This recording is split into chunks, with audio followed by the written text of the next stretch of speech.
लोकमान्य टिळकांच्या युगानंतर महात्मा गांधींच्या नेतृत्वाखाली देशात परिवर्तनाचे नवे पर्व सुरू झाले। दोन महायुद्धाच्या कठीण काळातून जग पुढे गेले, मात्र प्रत्येक परिवर्तनाच्या केंद्रस्थानी शिक्षण आणि सामाजिक जागृती होती।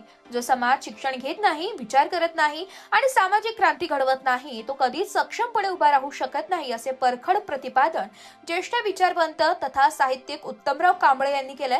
सहकार महेश्री त्र्यंबकराव कुगे गुरुजी स्मृती प्रीत्यर्थ आयोजित निफाड भूषण पुरस्कार, आदर्श शिक्षक पुरस्कार व गुणवंत विद्यार्थी सत्कार सोहळ्याच्या अध्यक्षस्थानावरून ते बोलत होते।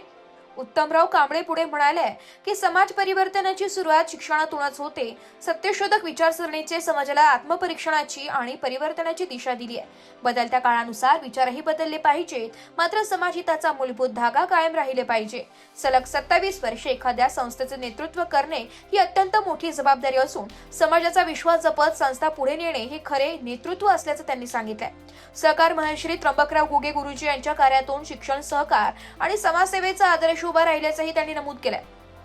प्रास्ताविक सहकार नेते तथा संस्थापक रमेशचंद्र घुगे यांनी समाजाचे आपण देणे लागतो या भावनेतून निफाड भूषण पुरस्कार, आदर्श शिक्षक पुरस्कार आणि गुणवंत विद्यार्थी गौरव सोहळा सुरू केल्याचं सांगितलंय। पतसंस्था ही केवळ कर्ज वाटप व वसुली करणारी संस्था नसून ज्ञानदीप शिक्षण संस्थेच्या माध्यमातून गुणवत्तापूर्ण शिक्षण तसेच निफाड शेतकरी शेती प्रक्रिया संघाच्या माध्यमातून शेतकऱ्यांना विनाभेसळ दर्जेदार आणि रास्त दरात खते व बियाणे उपलब्ध करून देण्याचे कार्य सुरू असल्याचे त्यांनी स्पष्ट केले।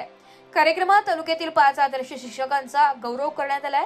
तसेच विविध शाळांतील प्रथम क्रमांकाने उत्तीर्ण झालेल्या शेकडो गुणवंत विद्यार्थ्यांचा सन्मान करून त्यांच्या पाठीवर शाबासकीची थाप देण्यात आली आहे। नवनिर्वाचित विधान परिषद आमदार गोकुळ गीते यांनी पतसंस्था ही फक्त आर्थिक व्यवहार करणारी संस्था नसून माणसे जोडणारी संस्था आहे। भूमिपुत्र म्हणून तालुक्यातील नागरिकांचे प्रश्न सोडविण्यासाठी प्रामाणिक प्रयत्न करणार असून निफाड भूषण पुरस्काराने स्वरूप भविष्यात अधिक व्यापक करण्यासाठी प्रयत्न करणार असे त्यांनी सांगितले।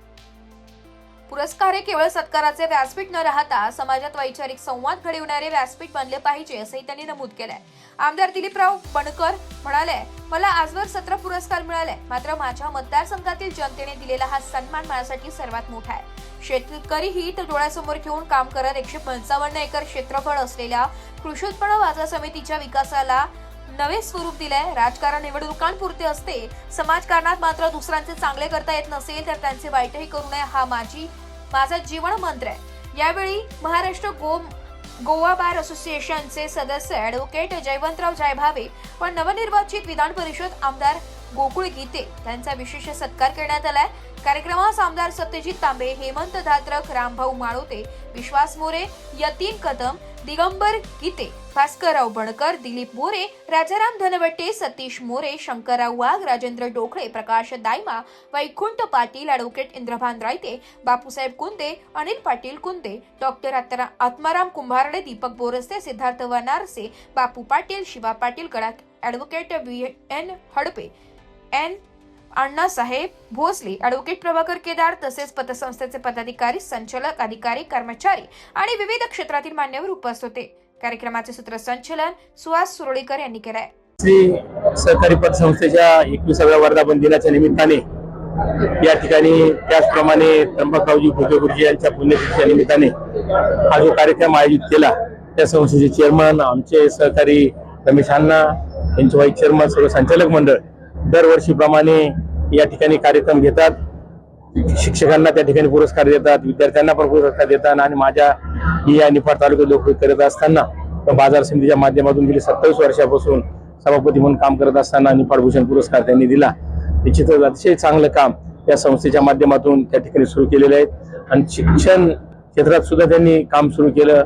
आर्थिक संस्थेचं काम अतिशय अडचणीत असताना सुद्धा संस्थेचं कामकाज सुद्धा चांगलं सुरू केलेलं आहे आणि घुगे गुरुजींच्याच पावलावर पाऊल ठेवून आज रमेश अण्णा त्या ठिकाणी काम करतात। त्यांच्या या कार्याला बनकर परिवाराच्या वतीने, निफाड तालुक्यातील जनतेच्या वतीने खूप खूप सदिच्छा देतो आणि असंच काम त्यांच्या हातून घडत राहू ही अपेक्षा या निमित्ताने व्यक्त करतो आणि थांबतो। मी रमेश त्र्यंबकराव घुगे, संस्थापक सहकारवंशी घुगे गुरुजी भाग्य संस्था निफाड, या संस्थेची स्थापना मी 21 वर्षापूर्वी त्या छोट्याशा जागेमध्ये केली होती। आज या संस्थेकडं 7 शाखा, स्वमालकीच्या 4 इमारती आहेत। या संस्थेकडं आज जवळपास 250 कोटीचा टर्न झालेला आहे. 125 कोटीच्या आमच्या ठेवी जमा झालेल्या आहे. त्यापैकी 96 कोटी आम्ही कर्ज वाटलंय आणि 35 कोटी इतर बँकामध्ये सुरक्षित ठेवलेले आहे. आणि आमच्या हा उपक्रम असतो आमच्या संस्थेचे सतत आतापर्यंत अवर्ग मिळालेला आहे. आमची थकबाकीचं प्रमाण हे 4.5-5% दरम्यान ठेवण्यात आम्ही यशस्वी झालेलो आहोत. हे करीत असताना एक सामाजिक बांधिलकी म्हणून या संस्थेत नुसतं एक ठेवी स्वीकारणं, कर्ज वाटणं आणि नफा कमवून आणणं ठेवता इतरही गोष्टी आपण या समाजाकडे केल्या पाहिजे. म्हणून आम्ही या तालुक्यातल्या 10वी आणि 12वी झालेल्या पहिल्या आल्या विद्यार्थ्यांचा आम्ही इथं विद्यार्थी गुण गौरव करीत असतो. तसेच या जिल्ह्यातील ज्या शिक्षकांनी खरोखरच प्रामाणिकपणे चांगलं काम केलेलं आहे त्याची म्हणून माहिती घेऊन विश्वासपणे ज्यांनी काम केलं त्यांना आम्ही आदर्श शिक्षक पुरस्कार देऊन देत असतो.